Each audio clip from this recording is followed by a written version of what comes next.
The first thing that didn't make the book was an appeals decision filed in the case of G.G. Allin when he played around the corner at what was the Odd Rock Cafe. There's just some beauty in reading court transcripts and like police files, because they boil down these crazy situations into, like, it just seems super banal, but then it's like G.G. Allin throwing poop, you know, it's just like really great. So, State of Wisconsin Plaintiff Respondent v. Kevin M. Allin, Defendant Appellant. Appeal from a judge of the Circuit Court of Milwaukee County, John J. D'Amato. This case has its genesis in a performance by Allin at the Odd Rock Cafe, Milwaukee, venue for alternative rock and roll performances on February 28, 1989. During his performance, Allin appeared in a loincloth, exposing his penis and later his anus, defecated on stage, rubbed feces on his chest and face, tossed feces into the audience, attempted to insert the microphone into his anus, and pulled a woman up on stage, wrestled her down, jumped on her, and then pushed her off stage. He also bit the breast of another male singer, broke a bottle over his head, and cut himself with shards of glass, simulated fellatio with the microphone, danced and writhed on stage and floor, played drums, and performed 4 songs. When the, quote, shit hits the fans, end quote, most in the crowd, estimated variously from 30 to 60 in number, ran either out of the club or into a sidebar and pool room area. Tom Davis, the security guard at the club, testified that the audience members appeared scared after the incident. Davis subsequently called the police, and Allin was placed under arrest.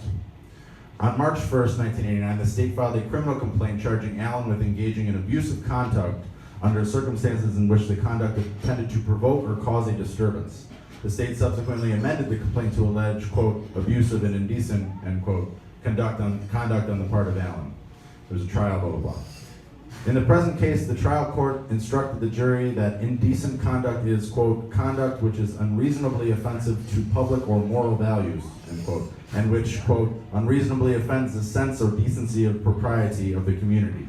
The court warned, however, that conduct which is generally tolerated by the community at large, but which might disturb an oversensitive person, is not included in the definition, in case you were a fan of the toilet rockers and G.G. Allin.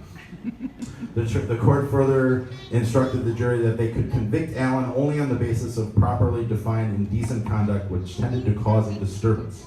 A review of the jury instructions leads us to conclude that the trial court properly stated the law concerning disorderly conduct. The complaint that alleges that a City of Milwaukee police officer went to the Odd Rock Cafe to investigate a complaint that the lead singer in the Toilet Rockers band had defecated on stage before a crowd. The complaint further alleges that during the performance, Allin exposed his penis and pulled on it several times, defecated on stage, wiped feces across his mouth, and flung the rest into the crowd. The complaint also alleges that an observer who videotaped the event stated that Allin's actions disturbed the crowd, causing 90% of the audience to leave immediately. This is 2 blocks from here, right? The Odd Rock Cafe? Right, okay. God rest its soul. A common sense analysis of the complaint indicates that Allin's alleged actions do not only intend to create or provoke a disturbance, but did in fact create a disorderly scene. Allin's sufficiency of the evidence argument specifically challenges as insufficient the evidence adduced to trial concerning the second prong of the disorderly conduct statute, the under circumstances in which the conduct tends to provoke or cause a disturbance language.